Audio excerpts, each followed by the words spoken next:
Welcome back to the channel.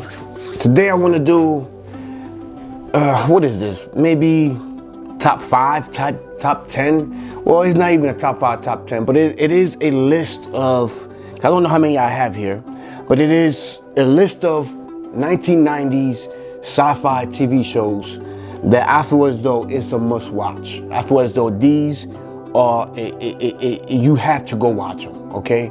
And this is my pick. There's a bunch here that we can all go over, but I'm gonna go over the ones that I feel as though it should be the ones that I think everyone should at least give it a try, even if it's 2, 3, 4, 5 episodes before you can just okay, I don't want to watch this. But I think every one of these shows that I talk about, again, at least give it 5 episodes in before you throw it in the trash. But I think these are really good TV shows, sci-fi TV shows.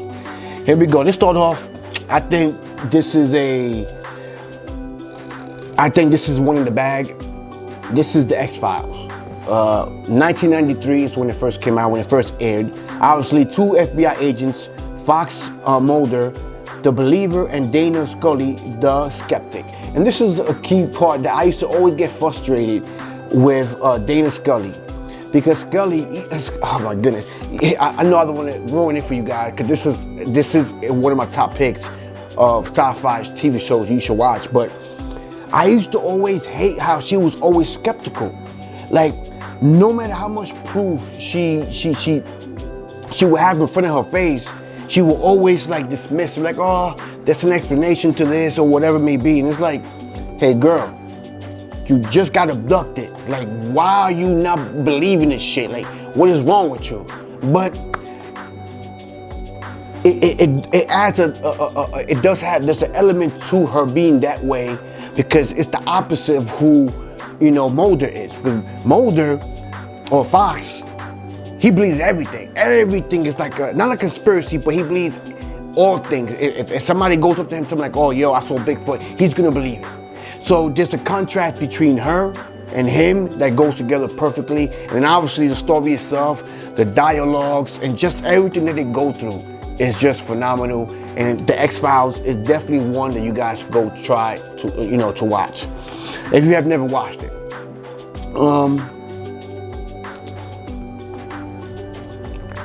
Yeah, this is this is another good one, man. And this is before 1990, but it goes into the 90s. It's Quantum Leap. Quantum Leap. It's funny though, because we are in a day and age where people believe that they're living in a different body, right? That they if they're a man, they feel as though they're a woman, or if they're a woman, they feel like they're a man, right? Well, in Quantum Leap, again, it aired 1989 to 1993. And here we go. Let's give you a little synopsis of what it is. It's doing a government experiment into time travel. A scientist finds himself trapped in the past, leaping into the lives of different people, sorting out their problems and changing history in hopes of getting back home to the present. So obviously, Quantum Leap is basically that. He's leaping into different people. He's leaping into a woman's body, or into a homeless man, or a rich man, or this is what is happening to him. All he's trying to do is get back to his time period, which is far in the future. But along the way, when he's leaping into other people's bodies, he's also helping them in whatever problems they're facing. Okay, and that's the most phenomenal part of the show. Because it goes to show, it shows who he is as a person, that he will do anything to make sure that as he's in that person's body, he's gonna leave them better off than they were before. And that's basically his whole thing. Like the way he feels as though is, look, if I'm stuck doing this, I might as well do good.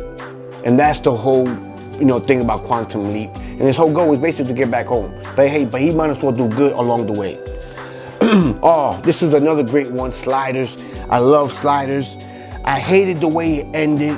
I think it's one of those shows where they kept the seasons going And I think the way it ended, I forgot what season it was. It was the season where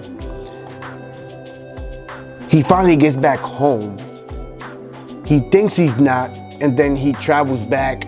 He goes back to sliding, and then boom. But what it is let me just give you a quick. It's a boy genius and his comrades travel to different parallel universes, trying to find their way back home. Okay, so this young man creates a device where he can travel through parallel worlds, but now he doesn't have control of where to pinpoint his destination. It's just random. It's very random. And along the way, he finds friends, and they're all trying to figure out how to, get back home. And again, I'm not sure if it's season 2, but I believe it was, or season 1, I forget. But finally, he goes back to a parallel world, and he's just trying to find out if I don't want to give it away, but just to say that it should have ended there. So I think this is a phenomenal show, Sliders. I think if you end it with season 2, you'll be great. But if you continue with season 3, it goes downhill after that. But it is still a good watch. It's one of those shows that I feel like though it should have ended in season 1 or 2. It should have kept going. But it's still good, a good TV show to give a try. Again, with this one, give it a whole season. Give it the whole first season, and then go from there. And what's the other one? Oh yeah, okay, so Outer Limits, to me, Outer Limits is like a modern day version, but then again, Outer Limits also, it was kind of like, not so much, but anyways, Outer Limits is kind of like a modern day version of Twilight Zone. Okay, so Outer Limits, a modern revival of the classic science fiction horror anthology show The Outer Limits 1963.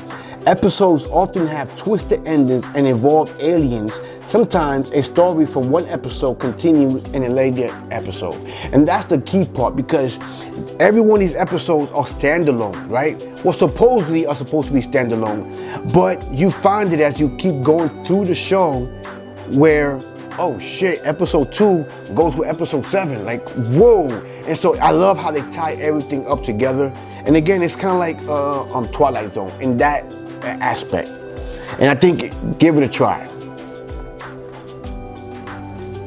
And then finally, and this is, oh my goodness, it brings back so many freaking memories. And I think it didn't last long, but I think it lasted long enough for how it did last. 1989 to 1990. And basically, it's in the near future, a human cop and his alien partner fight crime and discrimination in Los Angeles. So obviously, alienation, basically there was and these aliens, I love these aliens because they got big heads, big round heads.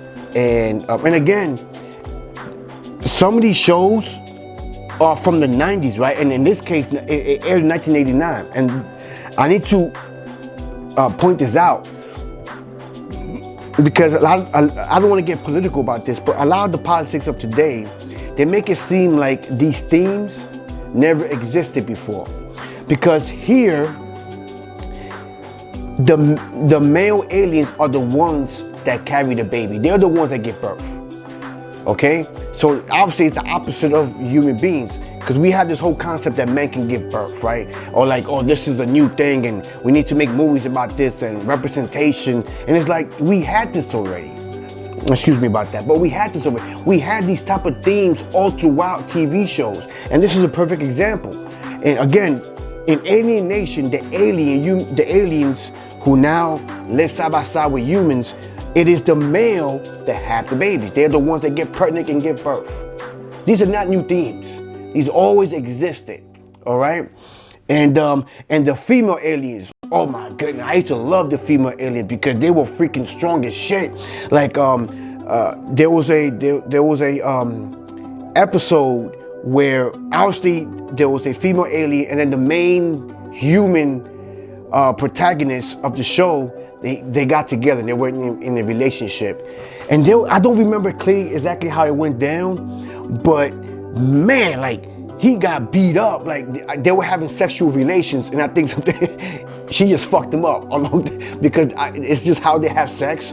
And I love that episode because of that reason. It was just, I don't know, I just loved it. I just love when you have this feminine, or any woman, in this case it will be an alien, and she's feminine, but then she got this physicality that is like, oh man, she can fuck me up.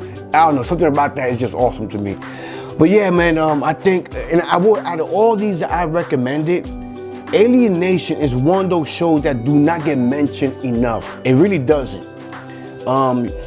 We all have heard of X-Files. We all heard, Star Trek or Babylon 5. We hear all these shows all the time, but Aliennation is one of those shows that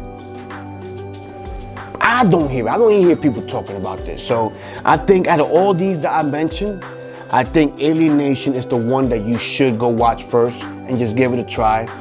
And yeah, and I think this is my top picks. I don't want to say top 5, top 10, just my top picks on 90s sci-fi TV shows that you should go at least give it a try, give it a watch. See, you never know. It may be something that you watch for the first time. You're like, wow, I cannot believe this is something that I never seen before.